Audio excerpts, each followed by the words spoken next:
আমাদের আজকের এই বিশেষ এক্সপ্লেনারে সবাইকে স্বাগত জানাচ্ছি। আচ্ছা, প্রতিদিন যে মেমরি কার্ডগুলো আমরা ব্যবহার করছি তার ভেতরে আসলে কি আছে?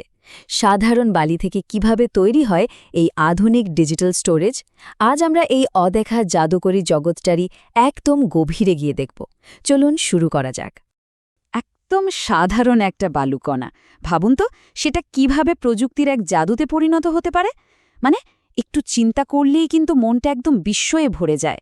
প্রকৃতির ধুলোবালি থেকে শুরু করে আমাদের স্মার্টফোনের ভেতরের এই অত্যাধুনিক হাইটেক চিপ, এই বিশাল জার্নিটা কিন্তু আসলেই অবাক করার মতো। আচ্ছা, চলুন গভীরে যাওয়া যাক। ৩০,০০০ সংখ্যাটা শুনছেন? এই বিশাল সংখ্যাটা কিন্তু একটা সাধারণ ৬৪ গিগাবাইট চিপের ধারণ ক্ষমতার খুব ছোট্ট একটা উদাহরণ। আমাদের নখের চেয়েও ছোট একটা চিপ, অথচ অনায়াসে ৩০,০০০ ছবি বা ধরুন ১৬,০০০ গান কিংবা টানা ২০ ঘন্টার ফুল এইচডি ভিডিও স্টোর করে রাখতে পারে। এত বিপুল ডেটা এতটুকু জায়গায় কিভাবে থাকে, সেটাই আজ আমরা জানব। প্রথম ধাপ, বালি থেকে বিশুদ্ধ সিলিকন। একদম প্রথম কাঁচামালটার নাম শুনলেই যে কেউ চমকে উঠবেন। বালি থেকে সিলিকন তৈরির এই ধাপগুলো কিন্তু বেশ জটিল আর ভীষণ ইন্টারেস্টিং। প্রথমে যেটা করা হয়, পৃথিবীর বিভিন্ন প্রান্ত থেকে একদম উচ্চ মানের কোয়ার্টজ বালি সংগ্রহ করে সেগুলোকে ১৭০০ ডিগ্রি সেলসিয়াসেরও বেশি চরম তাপমাত্রায় গলানো হয়। এরপর সেখান থেকে অক্সিজেন আলাদা করে ফেলা হয়। কিন্তু চিপ তৈরির জন্য তো আমাদের দরকার ৯৯.৯৯% বিশুদ্ধ সিলিকন।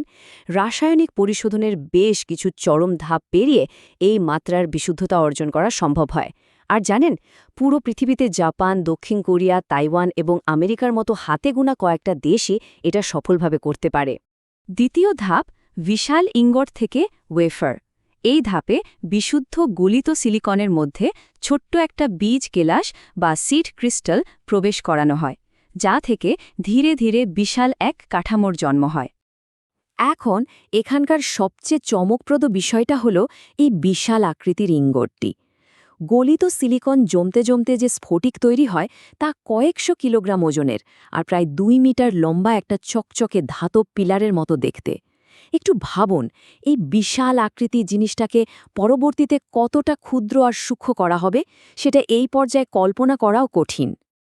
এরপর সেই বিশাল পিলারটাকে হীরার কড়া দিয়ে কেটে একদম অতি পাতলা চাকতি বা ওয়েফার তৈরি করা হয়। পুরুত্ব কত জানেন? মাত্র ০.৭ থেকে ০.৮ মিলিমিটার। কাটার পর আবার রাসায়নিক এবং যান্ত্রিক পদ্ধতিতে এগুলোকে একেবারে নিখুঁত আয়নার মতো মসৃণ করে পালিশ করা হয়। কারণটা খুব সিম্পল, এর উপর মানুষের চুলের চেয়েও কয়েক হাজার গুণ সরু সার্কিট বসানো হবে, কাজে সামান্যতম অমসৃণতাও পুরো চিপটাকে চিরতরে নষ্ট করে দিতে পারে। আমাদের তৃতীয় ধাপ, ফটোলিথোগ্রাফি এবং মাইক্রো সার্কিট। এটা হলো পুরো উৎপাদন প্রক্রিয়ার সবচেয়ে জটিল আর সবচেয়ে ক্রুশাল একটা ধাপ। ফটোলিথোগ্রাফি প্রসেসটাতে ওয়েফারের ওপর আলোক সংবেদনশীল রাসায়নিকের প্রলেপ দেয়া হয়। এরপর একটা বিশেষ মাস্কের মধ্য দিয়ে অতি বেগুনি আলো ফেলা হয়। এটাকে আমরা খুব সহজে একটা অত্যন্ত উন্নত আর মাইক্রোস্কোপিক স্টেনসিল দিয়ে ছবি আঁকার সাথে তুলনা করতে পারি।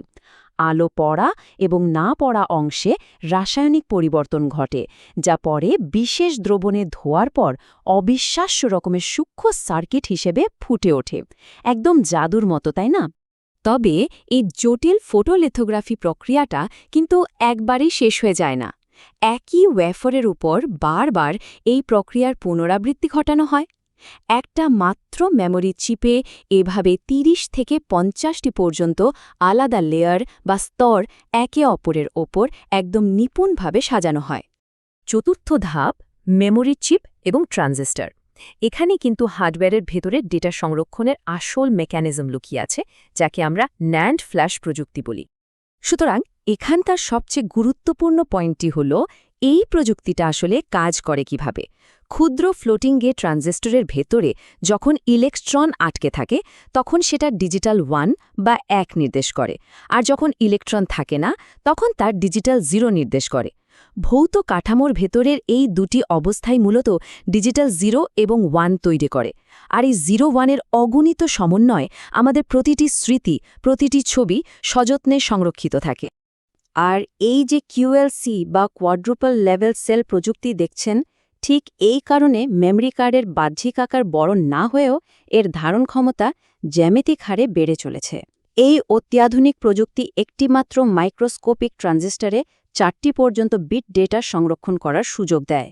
স্টোরেজ জগতে এটা আসলে এক বিশাল বিপ্লব, গেম চেঞ্জার বলা যায়। এবার আসি পঞ্চম ধাপে, চিপ অ্যাসেম্বলি এবং সুরক্ষা। ওয়েফার প্রস্তুত হওয়ার পর স্বয়ংক্রিয় প্রোব মেশিন দিয়ে অতি ক্ষুদ্র ধাতব সূচ ব্যবহার করে প্রতিটি চিপ পরীক্ষা করা হয়। ডাইসিং নামক এই প্রক্রিয়ায় একটা ৩০০ মিলিমিটার ওয়েফার থেকে হীরার ব্লেড বা লেজারের সাহায্যে কেটে হাজার হাজার চিপ বা ডাই বের করা হয়।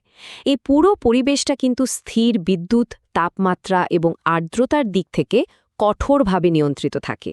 কারণ চিপগুলো এতটাই ছোট যে সাধারণ টুইজার দিয়েও এগুলো ধরা যায় না, আর সামান্য স্থির বিদ্যুতের ছোঁয়ায় তো মুহূর্তেই পুরোটা নষ্ট হয়ে যেতে পারে।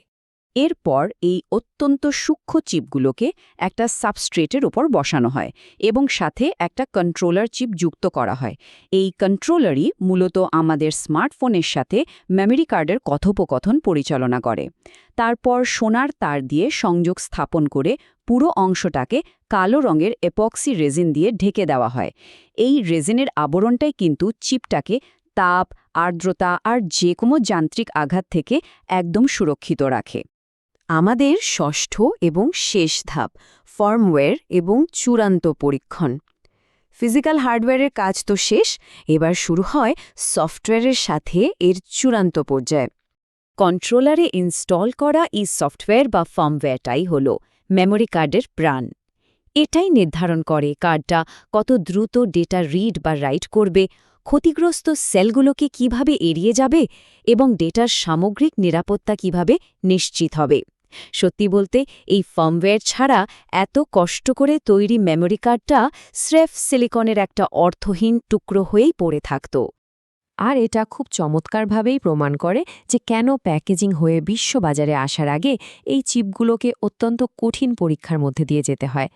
একটানা ডেটা রিড রাইট সাইকেল, চরম তাপমাত্রায় টিকে থাকার ক্ষমতা আর কঠোর স্পিড যাচাইয়ের মতো এই চূড়ান্ত ধাপগুলোই নির্ধারণ করে দেয় কার্ডটা ক্লাস 10, UHS-1 নাকি UHS-3 রেটিং পাওয়ার যোগ্যতা রাখে।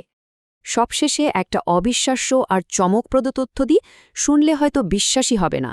একটা সাধারণ 64 গিগাবাইট মেমরি কার্ডের ভেতরে এত বিপুল সংখ্যক ট্রানজিস্টর থাকে, যার সংখ্যা পৃথিবীর মোট মানুষের সংখ্যার চেয়েও 1000 গুণ বেশি। হ্যাঁ, ঠিকই শুনেছেন, এই ছোট্ট কার্ডটার ভেতরে যেন আস্ত একটা মহাবিশ্ব লুকিয়ে আছে। একটা সাধারণ বালুকণা থেকে শুরু করে বিলিয়ন বিলিয়ন মাইক্রোস্কোপিক ট্রানজিস্টরের এই দীর্ঘ আর অবিশ্বাস্য যাত্রার কথা জানার পর একটা প্রশ্নই মনে অনুরণিত হয়। আমাদের হাতের মুঠোয় থাকা সাধারণ ডিভাইসের ভেতরের এই অসামান্য জাদুকরী প্রযুক্তি আর নিখুঁত ইঞ্জিনিয়ারিং মানব সৃষ্টির ভবিষ্যতের জন্য আসলে কী অর্থ বহন করে? মানব সভ্যতার এই জটিল উদ্ভাবনগুলো নিয়ে গভীরভাবে ভাবার আর বিস্মিত হওয়ার আমন্ত্রণ জানিয়ে আমাদের আজকের এই বিশ্লেষণ এখানেই শেষ করছি।